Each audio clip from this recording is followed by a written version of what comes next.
జై భీమ్. జై భీమ్ దినపత్రికల ప్రధాన వార్తలు, వివిధ దినపత్రికల ప్రధాన వార్తల సారాంశం మార్నింగ్ వార్తలు వెళ్ళే ముందు ప్రధానంగా జై భీమ్ దినపత్రికలో ఉన్నటువంటి ప్రధాన వార్తలకు సంబంధించినటువంటి సారాంశం, మార్నింగ్ వార్తల విశ్లేషణ, దానికి సంబంధించినటువంటి ప్రధాన వార్తలతో పాటు జై భీమ్ దినపత్రిక, జై భీమ్ టీవీని కూడా సబ్స్క్రైబ్ చేసుకోండి, షేర్ చేయండి, విలువైన కామెంట్ చేయండి. ఇది మన ఆత్మగౌరవ నినాదం, ఆత్మగౌరవ ప్రతీక. సబ్బండ కులాల ధైర్యము, బలం, బలైనత. ఈరోజు జరిగేటువంటి కుట్ర కుతంత్రాలు, సమాజం పట్ల సామాజిక కోణంలో ఆలోచించాల్సినటువంటి రాజకీయ పార్టీలు కులాల మధ్య చిచ్చు పెట్టేటువంటి ప్రయత్నాలు చేస్తున్న తరుణంలో రాజకీయానికి బలయ్యేటువంటి అనేక కులాలు కాలగర్భంలో కలిసిపోయేటువంటి ప్రమాదం ఉంది.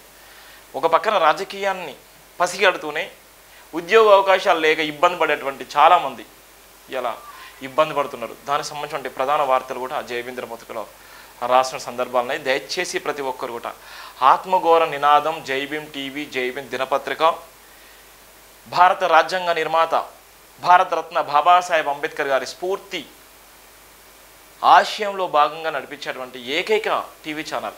దయచేసి ప్రతి ఒక్కరు కూడా పేబ్యాక్ సొసైటీ చేయండి, సబ్స్క్రైబ్ చేసుకోండి, షేర్ చేయండి, విలువైన కామెంట్ చేయండి.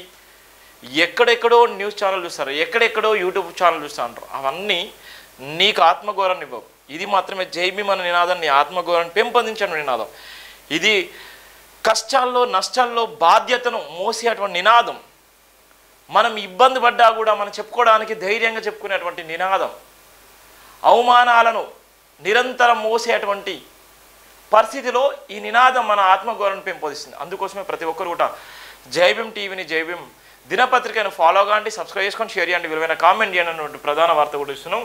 దానికి సంబంధించిన ప్రధాన వార్తలో భాగంగా ప్రాణాలు తీస్తున్న బెట్టింగ్ భూతం అనేటువంటిది కూడా జై భీమ్ సామాజిక కోణంలో రాసేటువంటి వార్తలు. ఇది తప్పుంటే తప్పును అని చెప్పేటువంటి పరిస్థితి.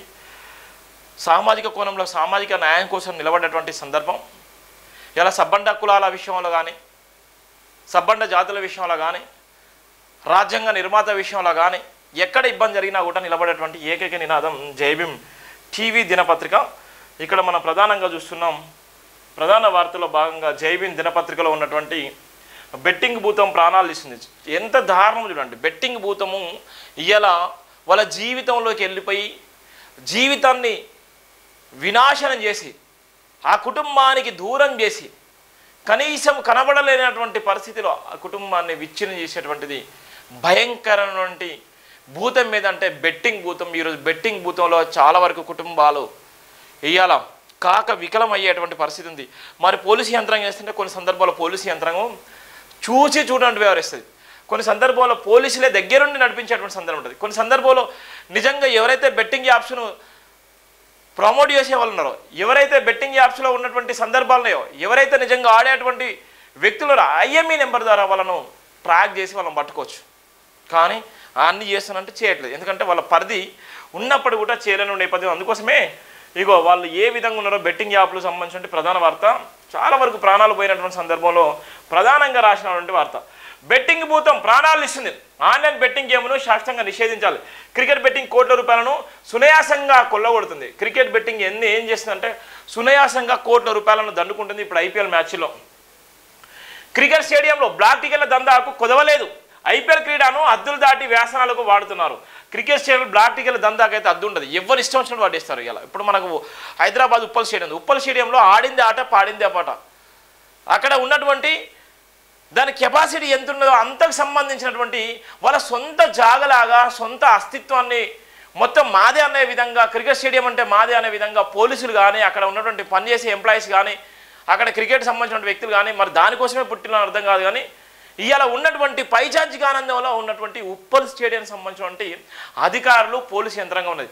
అక్కడ ఉన్నటువంటి బ్లాక్ టికెట్ల దందా కూడా విచ్చలవిడిగా ఉంటుంది. మరి ఆ పోలీసులు ఏమన్నా ఏం చేస్తున్నారో, ఏం పోతుందో అంటే ఎవరు కూడా అర్థం కాదు. అక్కడ ఎవడైతే దందా చేస్తాడో వాళ్ళందరూ కూడా తెలుసు. ఎవరైతే మాట్లాడే వాళ్ళు ఉన్నారో వాళ్ళు మౌనంగా ఉన్నటువంటి సందర్భంలో, ప్రశ్నించిన సందర్భంలో వాళ్ళకు టికెట్లు ఇచ్చి నడిపించేటువంటి సందర్భం. అంటే ఎంత భయంకరం అంటే అంత భయంకరమైనటువంటి పరిస్థితి. క్రికెట్ స్టేడియం బ్లాక్ టికెట్ల దందా కుదవలేదు. ఐపీఎల్ క్రీడను హద్దులు దాటి వ్యాసనలకు వాడుతున్నారు. ప్రాణరక్షణ కన్నా పైస సంపాదనకే ప్రాధాన్యత ఇస్తున్నారు. ఆన్లైన్ గేమ్స్ వ్యామోహానికి అలవాటు పడకండి. బెట్టింగ్ మోసాల వల్ల కండ్ల ముందే కోల్పోతున్న లెక్కలేని ప్రాణాలు. క్రికెట్ మైదానంలో నిరంతరంగా కొనసాగుతున్న బ్లాక్ టికెట్ల దందాను అరికట్టాల్సిన అధికారులే అండగా నిలుస్తున్నారు. అదుపు తప్పుతున్న అక్రమ వ్యాపారాన్ని అరికట్టే నాదులేలేరా డాక్టర్ బరిగల శివ. ఇవాళ ఉన్నటువంటి అక్రమంగా ఇవాళ ఇష్టానుసారంగా బ్లాక్ టికెట్ల దందాలు కానీ, ఇవాళ ఆన్లైన్ గేమ్స్ కానీ, ఇవాళ ఆన్లైన్ గేమ్స్లో ఉన్నటువంటి డబ్బుల విషయంలో కానీ, ఇవాళ చెడు వ్యాసనాలు కలవడబడినటువంటి యువకుల పైన కానీ ఏమన్నా నిజంగా చేస్తున్నారంటే ఇలా ప్రభుత్వం కనీసము పట్టించుకునే పరిస్థితి లేదు. ప్రభుత్వము అన్నీ తెలిసినప్పుడు కూడా ప్రభుత్వం దగ్గర ఉన్నటువంటి ఇంటెలిజెన్స్ రిపోర్ట్ ఆధారంగా ఎవరేం చేస్తున్నారు, ఏ వ్యాసనాలకు అలవాటు పడుతున్నారు, ఎక్కడ బ్లాక్ టికెట్లు వస్తున్నాయి, ఏ విధంగా ప్రభుత్వాన్ని బదనం చేస్తున్నారు అన్నీ తెలిసినప్పుడు కూడా కనీసం కూడా పట్టించుకునేటువంటి సందర్భాలు కూడా పాపాల బోలు. అందుకోసమే ఇలా పిట్ట గొడుగుల్లాగా ఇలా ఆన్లైన్ బెట్టింగ్స్ యాప్స్లో పాల్గొని ఇలా చాలామంది ప్రాణాలు కోల్పోతున్నారు, సునాయాసంగా డబ్బులు సంపాదిస్తున్నటువంటి సందర్భాలు కూడా మనం చూస్తున్నాం. ప్రపంచవ్యాప్తంగా IPL Indian premier league cricket క్రీడకు ఎక్కడ లేనంత క్రేజ్ ఉందని డాక్టర్ బరిగల శివ అన్నారు. ఐపీఎల్ ప్రారంభమవుతుందని అనగానే బెట్టింగ్ రాయిల్లో ఉపఖండాలు దాటి ఆన్లైన్ బెట్టింగ్ను ప్రారంభిస్తున్నారు. ఒకవైపు క్రికెట్పై మక్కువతో క్రికెట్ బెట్టింగ్ దారులు వేల కోట్ల రూపాయలు, లక్షల కోట్ల రూపాయలు బెట్టింగ్ రూపంలో కొల్లగొడుతుండగా సంపన్నులంతా బెట్టింగ్ వ్యాసానికి బానిసల ఆన్లైన్ బెట్టింగ్ను ఆనవాయితీగా కొనసాగిస్తున్నారు. భారతదేశ వ్యాప్తంగా ఆన్లైన్ బెట్టింగ్పై కఠినమైన చర్యలు తీసుకోబడాలన్నారు. ఎక్కడ చూసినా నామమాత్రపు చర్యలు తీసుకోవడం వల్ల ప్రయోజనం ఏమీ లేదన్నారు. ప్రభుత్వ అధికారులు ఎక్కువగా ఆన్లైన్ బెట్టింగ్ గేమ్స్లో పాల్గొంటున్నారని తీవ్రంగా ఖండించారు.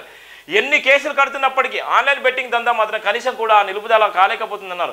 బెట్టింగ్ బీజాలను నదిలోనే తుంచేయాలని ప్రభుత్వాలను సూచించారు. మనుషుల ప్రాణాలు పిట్టలా తోడేస్తున్న బెట్టింగ్ దందాపై దేశవ్యాప్తంగా సైబర్ సెక్యూరిటీ చాకచక్యంగా వ్యవహరించాలన్నారు. క్రికెట్ స్టేడియాల చుట్టూ బ్లాక్ టికెట్ల దందా కొనసాగిస్తున్న అసాంఘిక శక్తులే ఎక్కువ శాతం క్రికెట్ బెట్టింగ్ ఆన్లైన్ దందాను నడిపిస్తున్నట్లు దేశవ్యాప్తంగా అనుమానాలు వ్యక్తమవుతున్నాయన్నారు. ప్రభుత్వాలు చూసి పట్టించుకోవడం వల్ల ఆన్లైన్ బెట్టింగ్ దందా ఏకంగా బజార్కి ఎక్కిందన్నారు. యువత ప్రాణాలకు రక్షణ లేకుండా కొనసాగించబడుతున్న క్రికెట్ బ్లాక్ టికెట్ల దందాకు ఆయా స్టేడియాల యాజమాన్యమే బాధ్యత వహించాలన్నారు. నియమాలకు విరుద్ధంగా బ్లాక్ టికెట్లను వ్యాపారంగా నడిపిస్తున్న వ్యక్తుల పట్ల స్టేడియంలో సిబ్బంది చూసినట్లు వ్యవహరిస్తున్నారన్నారు. క్రీడా మైదానంలో మ్యాచ్లు కొనసాగుతున్నంతసేపు దేశవ్యాప్తంగా ఆన్లైన్ బెట్టింగ్ వ్యాపారం జోరుగా సాగుతుందన్నారు. పోలీసు ఉన్నతాధికారులైన పోలీసు కమిషనర్లు బెట్టింగ్ భూతంపై కఠినంగా వ్యవహరించాలని కింది సిబ్బందికి ఆదేశాలు జారీ చేస్తున్నప్పటికీ యాదచ్చగా కొనసాగుతున్న బెట్టింగ్ వ్యాపారం మాత్రం నామాత్రాన్ని కూడా అంతు లేకుండా పోయినటువంటి సందర్భాలు కూడా చూస్తున్నాం. ఇది బెట్టింగ్ సంబంధించినటువంటి ఒక భూతం. ఈ పెనుభూతాన్ని అడ్డుకునేటువంటి పరిస్థితి ఎవరు చేస్తారు? ఈ పెనుభూతానికి కారకులు పోలీసు యంత్రాంగం తెలుసు, పోలీసు యంత్రాంగం తెలుసు. అక్కడ ఉన్నటువంటి ఎస్ఓటీలకు, అక్కడ ఉన్నటువంటి ఇంటెలిజెన్స్ వ్యవస్థకి, అక్కడ ఉన్నటువంటి పోలీస్ కమిషనర్ డీసీపీలకు అందరూ తెలుసు. కానీ వాళ్ళకి అనుసంధానంలో జరిగేటువంటి పరిస్థితి కూడా ఉంటుంది. అది ప్రధానంగా ఉన్నటువంటి వార్త.